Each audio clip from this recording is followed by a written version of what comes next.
धार्मिक ग्रंथों के अनुसार हिंदू धर्म में त्रिदेव को सर्वश्रेष्ठ माना गया है।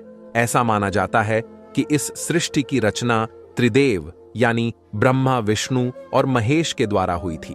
पुनीत हृदय में से ब्रह्मा जी को सृष्टि का रचयिता माना जाता है, तो वहीं भगवान विष्णु को सृष्टि का संचालक और भगवान शिव को विनाशक के रूप में जाना जाता है।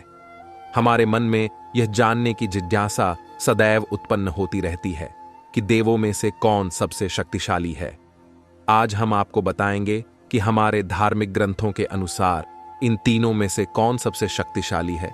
नमस्कार दोस्तों, हमारे चैनल में आपका बहुत स्वागत है।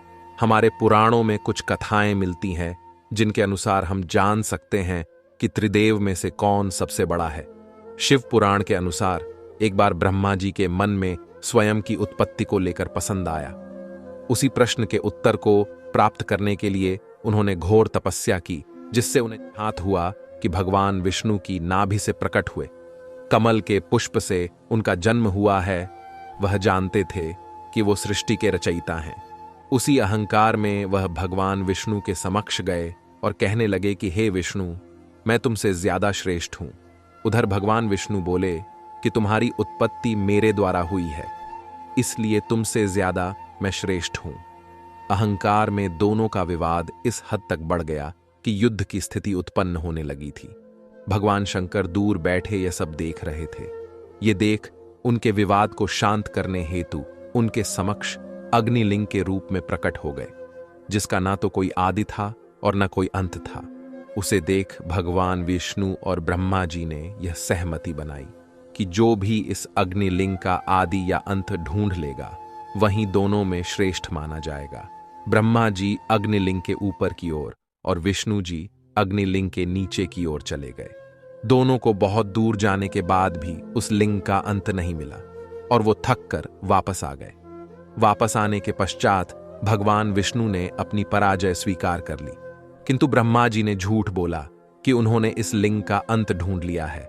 ब्रह्मा जी के मुख से झूठ सुन भगवान शंकर बहुत क्रोधित हो गए और उनके क्रोध से भैरव अवतार में जन्म लिया।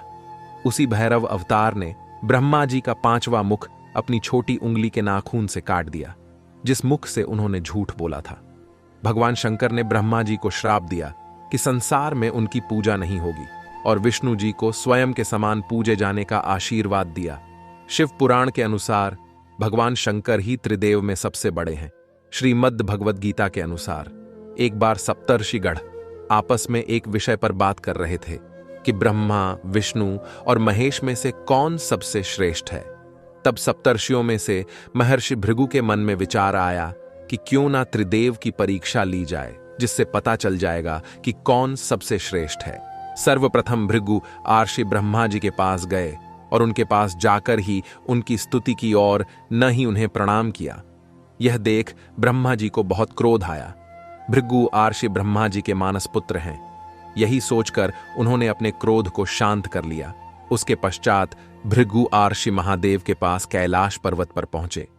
भृगु आर्षि को आया देख भगवान शंकर मुस्कुराते हुए अपने आसन से उठे और भृगु आर्षि को गले लगाने के लिए आगे बढ़े, किंतु भृगु आर्षि की मंशा तो भगवान की परीक्षा लेने की थी, इसलिए उन्होंने भगवान से गले मिलने से मना कर दिया और कहने लगे कि आपके द्वारा बिना सोचे समझे पापी और अधर्मियों को दिए गए वरदान की वजह से सृष्टि पर बार बार संकट आता है। ऐसे में मैं आपका आलिंगन भला क्यों स्वीकार करूं। ये सुन महादेव को बहुत क्रोध आया और उन्होंने अपना त्रिशूल उठा लिया। माता पार्वती ने उन्हें किसी तरह शांत किया। फिर भृगु आर्षि बैकुंठ धाम पहुंचे, जहां भगवान नारायण माता लक्ष्मी के साथ क्षीर सागर में विश्राम कर रहे थे। भृगु आर्षि ने वहां जाकर उनके वक्ष स्थल पर लात मारी। भगवान नारायण तभी अपने आसन से खड़े हुए और भृगु आर्षि के चरणों में हाथ जोड़कर बैठ गए और बोले कि हे महर्षि, मेरा वक्ष स्थल बहुत कठोर है, आपके पैर में कहीं चोट तो नहीं आई ना? मुझे क्षमा कीजिए, क्योंकि मुझे ज्ञात नहीं था कि आप यहां आने वाले हैं और इसी कारण मैं आपका स्वागत नहीं कर सका। कृपया आसन ग्रहण करें। भगवान का करुणा भाव देखकर भृगु आर्षि की आंखों में आंसू आने लगे।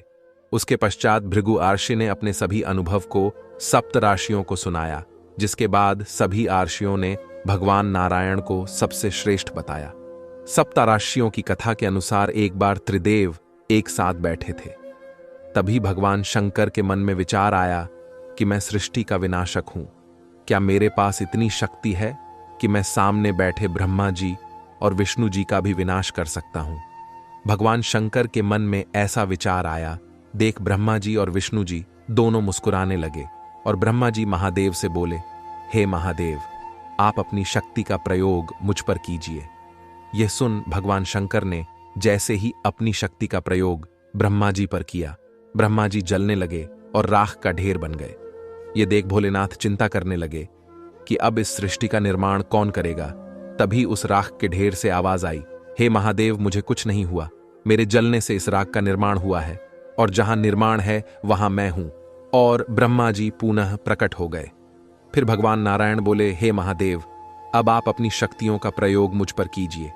यह सुन महादेवी ने भगवान नारायण पर अपनी शक्ति का प्रयोग किया। वो भी जलने लगे और राख का ढेर बन गए। राख के ढेर में से फिर आवाज आई है, महादेव मुझ पर अपनी ओर शक्तियों का प्रयोग करते रहे। बार बार सभी शक्तियों का प्रयोग करने के बाद राख गायब हो गई, किंतु राख का एक कण अभी भी बचा रह गया। उसी कण में से विष्णु जी फिर से प्रकट हो गए। उसके बाद भगवान शिव के मन में विचार आया कि अगर वह खुद का ही विनाश कर लें तो क्या ब्रह्मा जी और विष्णु जी का भी विनाश हो जाएगा? क्योंकि जहां विनाशक ही नहीं होगा वहां किसी और का होना कैसे संभव है। जैसे ही भगवान शिव ने अपने ऊपर शक्तियों का प्रयोग किया, वो जलकर राख का ढेर हो गई और उनके साथ साथ भगवान विष्णु और ब्रह्मा जी भी राख का ढेर हो गए। तीनों के राख के ढेर होने के पश्चात चारों ओर अंधेरा छा गया। तभी उस राख के ढेर में से ब्रह्मा जी उत्पन्न हुए, क्योंकि जहां निर्माण वहां ब्रह्मा जी, उसके पश्चात विष्णु जी प्रकट हुए, क्योंकि जहां निर्माण वहां संरक्षक, और अंत में भगवान शंकर उसी राख में से प्रकट हुए, क्योंकि जहां निर्माण और संरक्षक वहीं विनाश। भगवान भोलेनाथ ने उस राख की महत्वता को जानते हुए उस भस्म को अपने शरीर पर लगा लिया। इससे यह ज्ञात हुआ कि त्रिदेव में कोई भी बड़ा नहीं है, और हमारे सभी वेदों और पुराणों में भी यही व्याख्या मिलती है कि त्रिदेव समान और श्रेष्ठ है और उनकी तुलना करना भी व्यर्थ है। आशा करते हैं कि आज का ये वीडियो आपको काफी पसंद आई होगी। हमारे चैनल को सब्सक्राइब और वीडियो को लाइक जरूर करें। कमेंट में अपनी राय जरूर दें। धन्यवाद।